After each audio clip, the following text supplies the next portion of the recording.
Donc bienvenue dans cette seconde partie consacrée aux options d'impression du logiciel Lightroom. Nous allons voir à présent comment utiliser les menus pages et travaux d'impression. Donc tout d'abord, si je commence par le menu page, j'ai à ma disposition une couleur d'arrière-plan pour ma page. Donc actuellement, la couleur plan est de couleur blanche. Je peux la voir ici actuellement dans la palette. Pour la changer, je clique sur cette dernière. Je me dirige dans les teintes plus claires et je vais choisir une couleur. Par exemple, ici, un jaune assez pâle.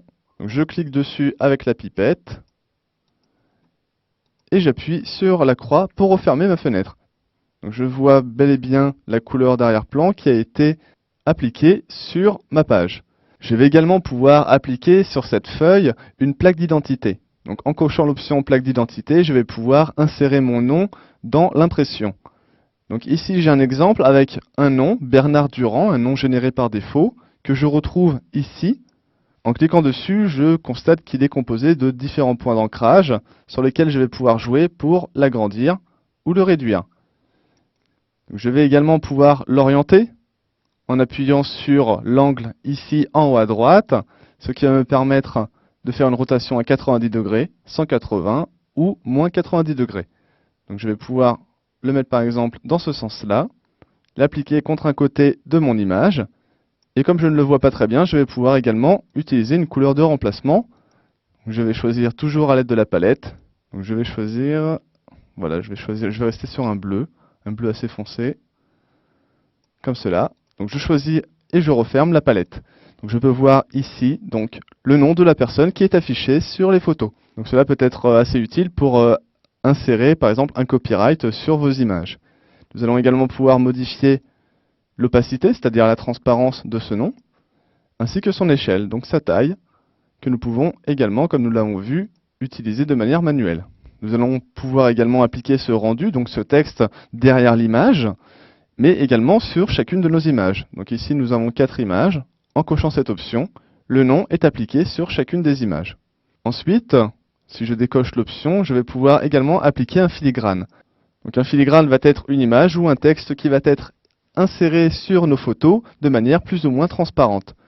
Donc en cliquant sur le menu déroulant, je choisis modifier les filigranes. Je peux choisir d'insérer un texte ou un graphique. Donc par graphique, le logiciel entend une image. Donc je peux choisir par exemple d'insérer le logo de mon entreprise. Alors actuellement, dans mon ordinateur, je n'ai pas d'image à vous présenter de manière assez concrète. Je vais choisir, je vais rester sur une image comme celle-ci.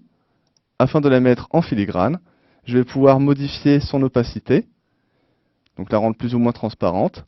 Je la retrouve ici en bas à gauche de mon image. Je peux augmenter sa taille.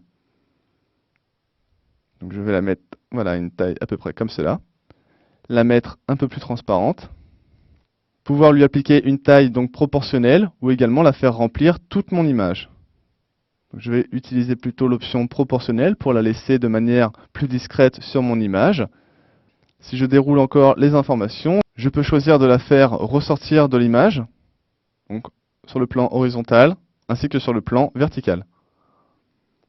J'ai également la possibilité de lui appliquer une position grâce aux 9 cellules à cocher en dessous. Donc si je clique en haut à gauche, elle est placée en haut à gauche. Si je clique au milieu, mon filigrane est placé au milieu.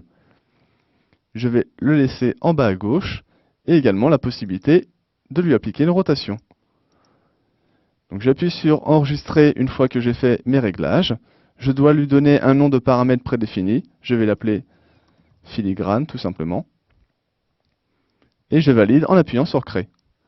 Donc à partir de là, je peux voir sur mes photos le filigrane qui est appliqué à chaque fois en bas à gauche avec l'opacité que j'avais choisie.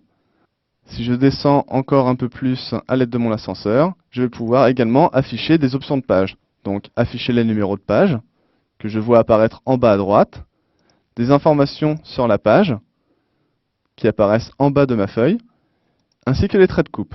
Donc les traits de coupe qui me permettront de créer des repères si je veux découper mes photos, par exemple à l'aide d'un ciseau. Donc je peux choisir de les afficher ou non.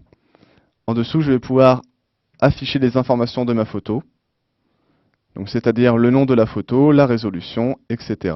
Je vais pouvoir choisir à l'aide du menu déroulant à droite d'afficher soit le nom, la date, l'exposition de la photo, la légende, le matériel utilisé, donc à peu près toutes les informations qui peuvent être intéressantes de savoir quant à une image. Enfin, en dessous, je vais pouvoir modifier le corps de la police, c'est-à-dire sa taille. Donc ce corps s'appliquera à toutes les options de page que j'ai pu voir précédemment. Je vais pouvoir choisir une taille, par exemple, de 16. Et donc, toutes les informations ont vu leur taille augmenter. Enfin, je vais pouvoir m'attarder sur les travaux d'impression. En cliquant sur ce nouveau menu, je vais pouvoir choisir de créer une impression en mode brouillon, de choisir la résolution de l'impression de mon image. Donc actuellement réglée par défaut sur 240 points par pouce, je vais pouvoir augmenter ou réduire cette valeur en cliquant dessus et en saisissant une valeur. Je vais pouvoir choisir une netteté d'impression allant de faible à élevé, un type de support, de brillant à mat, une gestion des couleurs et choisir quelle imprimante va gérer mon impression. Une fois que toutes ces informations ont été renseignées, il me suffit d'appuyer sur Imprimer pour lancer l'impression vers mon imprimante.